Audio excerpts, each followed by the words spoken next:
Brought to you by NBC bearing, भारताची पहिली bearing उत्पादक।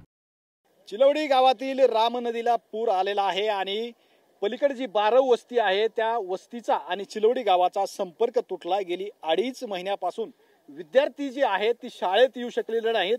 ही परिस्थिती जी आहे अनेक वर्षापासून या ठिकाणी ब्रिज व्हावा अशी मागणी या ग्रामस्थाची आहे।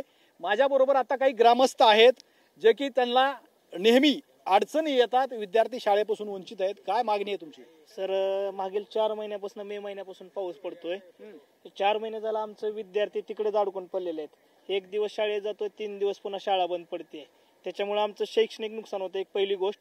दुसरी गोष्ट, आमच्या शेतकऱ्याला तिकडे जायलाच येत नाही। सोयाबीन पेरल्यापासून शेतकरी तिकडे गेलाच नाही, त्याची फवारणी नाही, त्याची जनावरं सुद्धा आम्ही इकडे गावात आणून दुसऱ्याच्या वस्तीला आणून बांधलेले आहेत। त्याच्यामुळे आमचं शैक्षणिक तर होतंय नुकसान, आर्थिक नुकसान होतंय।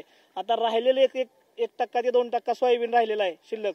आलं तर पदरात, पडलं तर ते पण तिकडे जायला मजूर जात नाही। मागणी वगैरे करताय का? कोण आमदार खासदाराकडे भेटताय का? आमदार खासदाराला मागणी आमच्या पारंपरिक पासून चालू आलेल्या आहेत। आमच्या मागणं हा इकडला रस्ता झाला, पण हा रस्ता अजून झालेला नाही।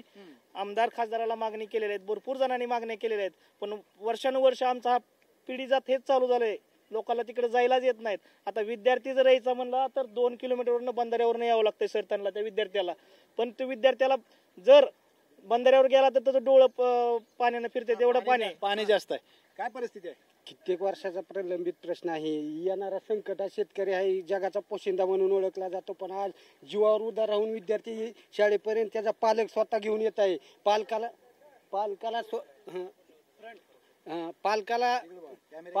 स्वतः जीवावर त्याच्या लेकराचा जीव धोक्यात घालून आणि स्वतः घेऊन येतो, पण शिक्षणासाठी त्याला काय करावं लागतं ही तुम्ही प्रॅक्टिकल दाखवा। राजकीय पुढारी येतात, वर्षाला निवडून जातात, पण कोणताही पुढारी ह्या बंधाऱ्याचा प्रश्न मार्गी लावत नाही। ही आमची कळकळीची विनंती आहे, कारण नाही विद्यार्थी कमी 40 विद्यार्थ्यांची संख्या आहे तिकडे। आजारी विद्यार्थी आहेत, त्यांना दैनंदिन खाणे दळणापासून काही एक घराला लागत नाही, ती कुठलीही स्कीम त्यांना मिळत नाही। ती तिकडे गावाच्या संपर्कात 3 महिने झाला आमचा त्यांचा कसला परिचय नाही। त्यामुळे ती जीवावर उद्धार आहे। ह्याला वेळीच मार्ग नाही काढला तर मी स्वतः आणि माझे सगळे बांधव घेऊन मी आत्मदहन या नदीतच आत्मदहन करेन। ही माझे वैयक्तिक प्रश्न आहे, कारण माझं स्वतः बी तिकडे शेत आहे। मी 1.5-2 महिने झाले शेताचा कसला संपर्क नाही। एकंदरीत जर पाहिलं तर ह्या गावातले शेतकरी सुद्धा परेशान आहेत। ह्या नदीवरती पूल नाहीये, त्यांचं शेती पलीकडे आहे, त्यांना शेतीमध्ये जाता येत नाहीये। आणि सगळ्यात महत्त्वाचा विषय म्हणजे विद्यार्थ्यांचा आहे की विद्यार्थी गेले 2.5 महिन्यापासून शाळेत आलेले आहेत। हा प्रश्न मात्र गंभीर आहे। कॅमेरामॅन विकीसह मी Shriram Kshirsagar, TV9 Marathi, Dharashiv. Brought to you by NBC bearing, भारताची पहिली बेअरिंग उत्पादक।